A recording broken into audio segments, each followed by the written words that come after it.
All right, who wants to cook like a rock star? Today, this video's theme is going to be, wait, you can do that?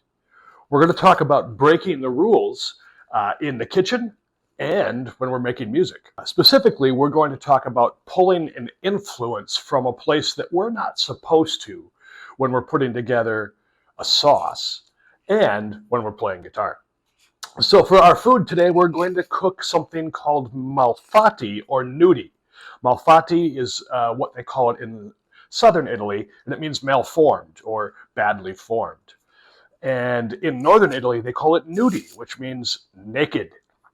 It would be called naked because it's sort of a dumpling that is similar to the inside of a ravioli without the pasta. So in order to make the Malfatti or nudie, we need spinach, we need eggs, we need a Romano and Parmesan cheese blend, we need some ricotta cheese. I made some ricotta just a little while ago. I'll probably do a video at some point talking about how you can make your own ricotta very easily in the kitchen. We need about a cup and a half of breadcrumbs, salt, and some nutmeg. And we're going to do a marinara sauce. And for that sauce, we're going to use San Marzano canned tomatoes, some crushed red pepper, basil, parsley, and our secret ingredient, which is breaking the rules and pulling from an influence that we're not supposed to pull from. All right, so let's get started. The first thing we have to do is cook down our spinach to remove the water. Okay, so we've got our spinach. We've washed that, and we're just going to throw it in a dry pan. And we're not going to blanch this in water. We can do this in a dry pan. And it's going to take maybe 3 minutes, maybe 4 minutes. So the trick to this, what we're really trying to do is remove some of the water. Spinach contains about 90 to 80% water, and that will, pull the flavor down, as well as it will hurt the consistency of our dumpling. So we'll just get this cooking for a little while, and then I'll show you the trick I use to get the water out of the spinach.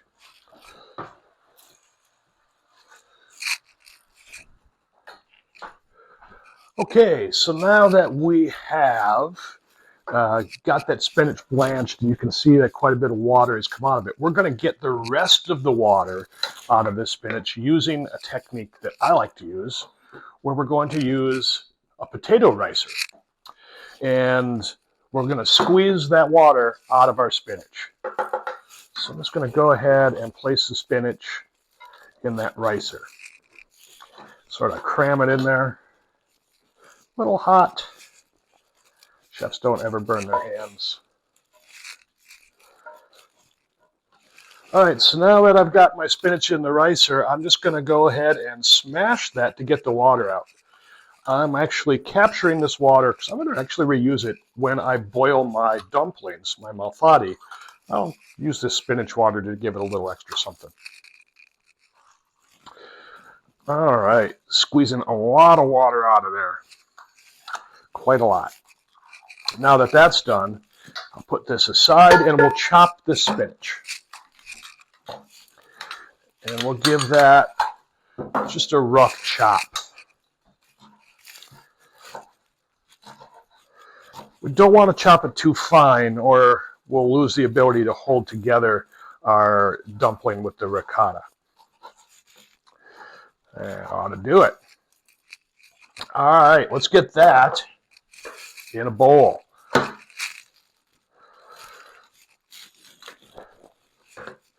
So then we're going to add a little bit of salt. And our ricotta cheese. So I have a cheesecloth I use to press this ricotta and drain all of the water out, or all of the whey. So we've got our ricotta, we've got our spinach.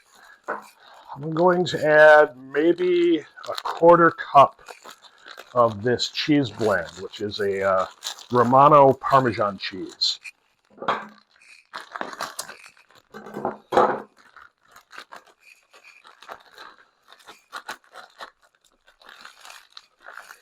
Get about a quarter cup of that in there. We'll use this again when we top our final dish. All right, a little bit of nutmeg, not too much. Be really, really careful with nutmeg. Pretty powerful stuff. All right, now we'll just mush that together. Good deal. Now I'm going to add my breadcrumbs. It's about 1.5 cups of breadcrumbs.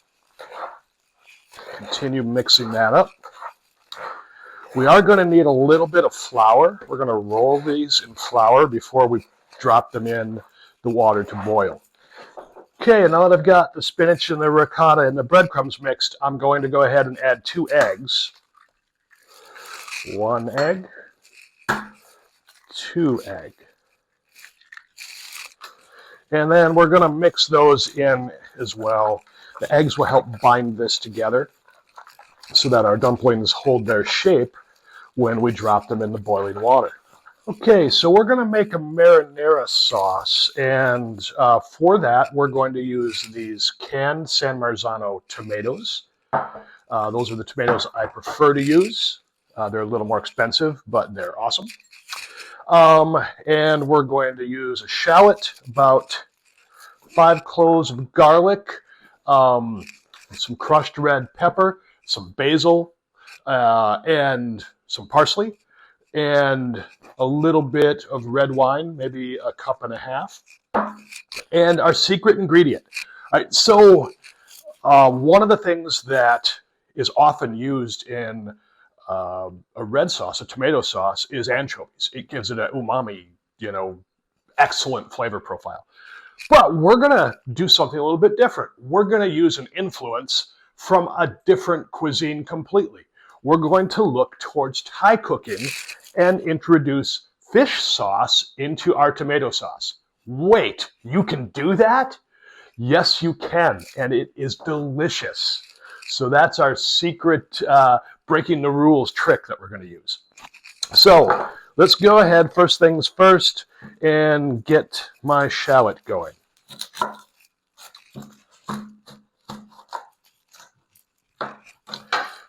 So I'm going to go ahead and peel off that outer layer. And then I'm going to do the cut the shallot trick, where we do a slice down the middle of each half, so we get a nice fine dice. And then we just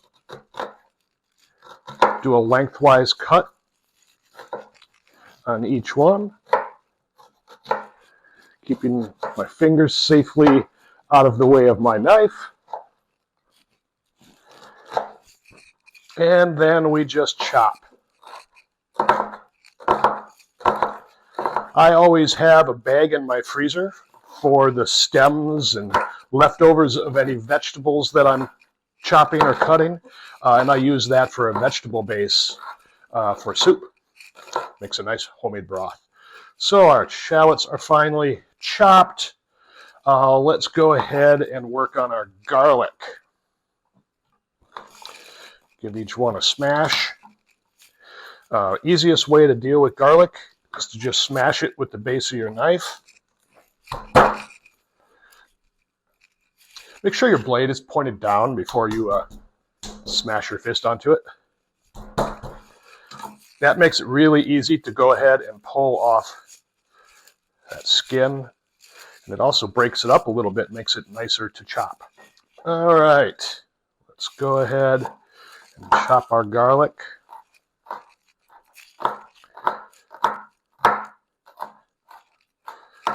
And over to our sauce pot. All right, let's get our sauce started. We're going to start with a splash of olive oil. Maybe more than a splash. Get the heat on and get this warmed up. So we're not going to put our shallots in cold oil because There is a special place in hell for people who put their shallots in cold oil. We want our oil to get heated up first. All right, so now that our olive oil is heated up, I'm going to take the shallots and drop those in the oil. You notice I haven't put the garlic in right away. I do the garlic a little bit later. You don't want the garlic to burn. Shallots will take longer to cook than the garlic, so we don't add them at the same time. But I will add some salt. I'm all out of coarse kosher salt because my dogs thought it would be fun to eat the box. All right, so then we've got the salt. Let's add a little bit of crushed red pepper. If I'm cooking for only myself, I'll add a little bit more than a little bit, but others are going to be eating this. All right. So we're going to cook this down until the shallots turn translucent and get soft. That's maybe 5 or 6 minutes. About maybe 4 minutes in, we'll add the garlic. So the garlic only cooks in there for a minute or two. Garlic cooks faster. We don't want it to burn. Burnt garlic is bitter. All right, it has been about 4, maybe 5 minutes. These are softened and they are translucent, looking good. I'm going to go ahead and add my garlic at this point.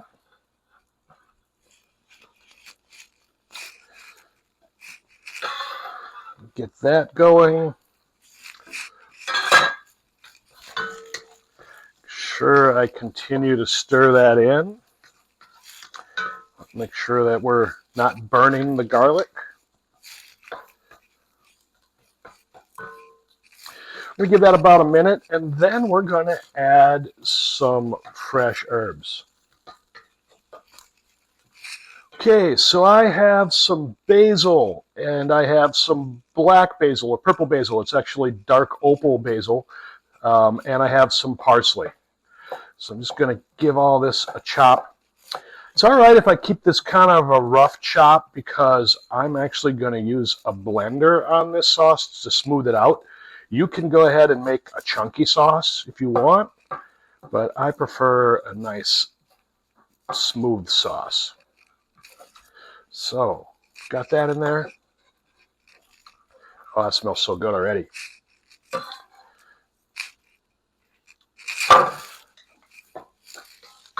All right, getting a little. All right, so now that we've got our garlic soft and our onions are soft and we've added our herbs, let's go ahead and add some red wine and get that reducing. That's just a Cabernet. It's not an expensive one. It came out of a box. All right.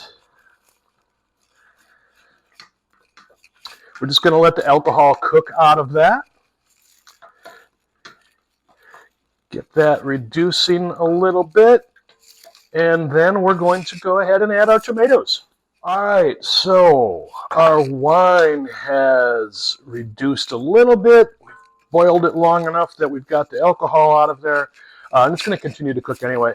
Let's go ahead and add our tomatoes. These are canned San Marzanos, and they are delicious.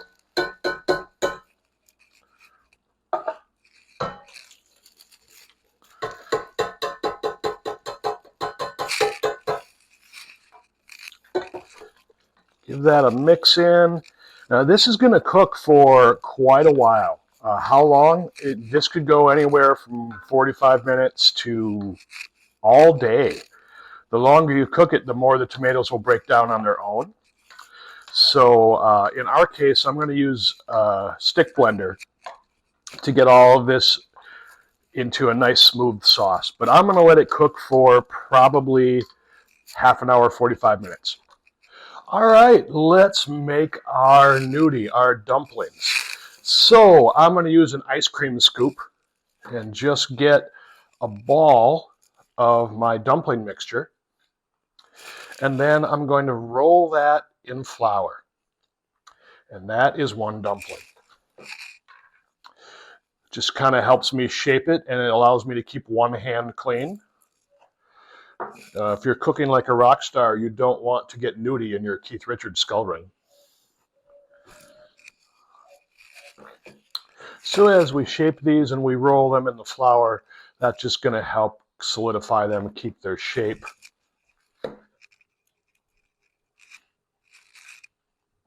All right, I've got all my malfatti or my nudie all rolled into dumplings, and we're going to get ready to drop them in boiling water. Okay, and it's secret ingredient time. We're going to break the rules. In our sauce, I have this fish sauce. This is a thing that we're going to pull from Thai cooking. And in place of anchovies, we're going to add this to our tomato sauce. How much do we add? I add maybe a teaspoon, not more than that. It's very strong. Also, pro tip, I added this to the sauce after the tomatoes were in. I did not add it to the shallots and the garlic while they were cooking. If I did, it'd be most funky. Most funky. Adding it to the tomatoes allows the fish sauce to kind of soak right in, and you don't get that wave of funky fish sauce smell coming up in your face. Tastes great, smells not so much. All right, so I actually had this cooking for almost an hour. Tomatoes have started to break down pretty nicely on their own. But I'm not going to wait all day and do this kind of the old-fashioned way. I'm going to use a stick blender and get this processed into a nice smooth sauce.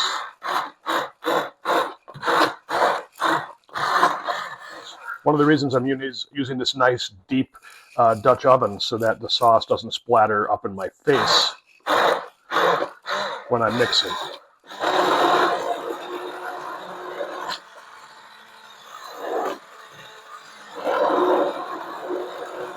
All right, so we're getting this water ready to boil, and we're going to cook our malfatti, our nudie. You notice our water is sort of a greenish color. Well, that's because I retained the spinach water and used that in the water we're going to use to boil. So, salt.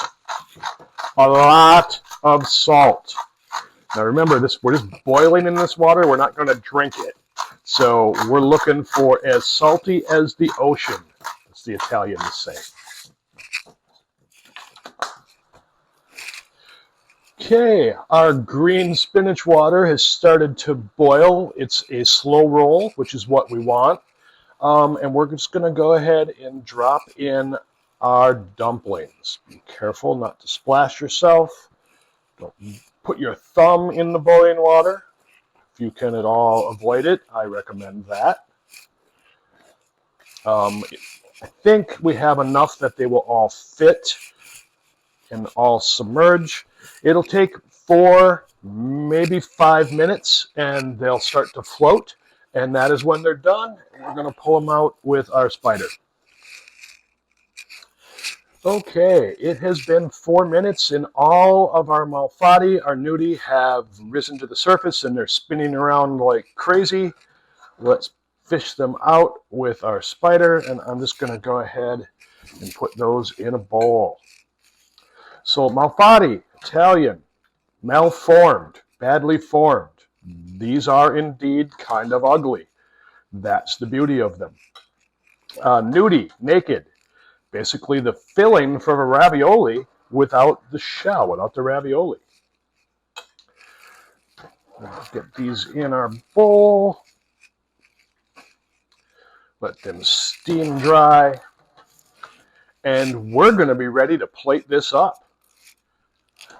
All right, we're going to get ready to plate up our malfatti and our nudie. I'm going to go ahead and chop some scallions, green onions. We're going to garnish with those, and we're going to garnish with some basil. So in this case, I want to get the white part and into the green, at least a little bit. These particular scallions are a little wilty, so we'll only go so far into the green. There we go.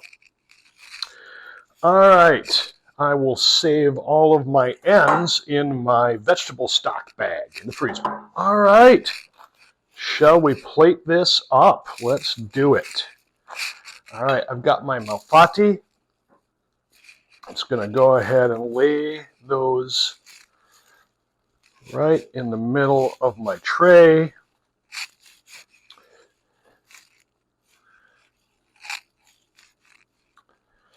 Still steaming hot. That's good for now. All right, let's sauce these up. We've got our lovely marinara with our secret ingredient, Thai fish sauce. Let's drizzle that right on top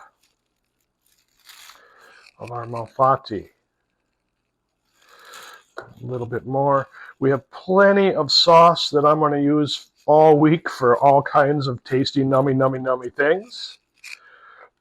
But there we go. All right. On goes our scallions. On goes some more of our Parmesan Romano cheese blend. Good stuff. Let's throw some whole basil leaves on there. Try to get the shiny green part, the dark green part on top. Just looks better than the pale green. And we're ready to eat. Nummy num.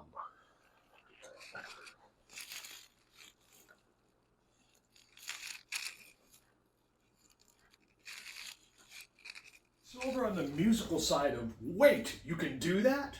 We're going to pull our influence from an interesting place. As a guitar player, we can pull an influence from sax players, and we're going to jump into the super high register squawky, squealy notes that sax players do when they play altissimo. Let's give it a shot.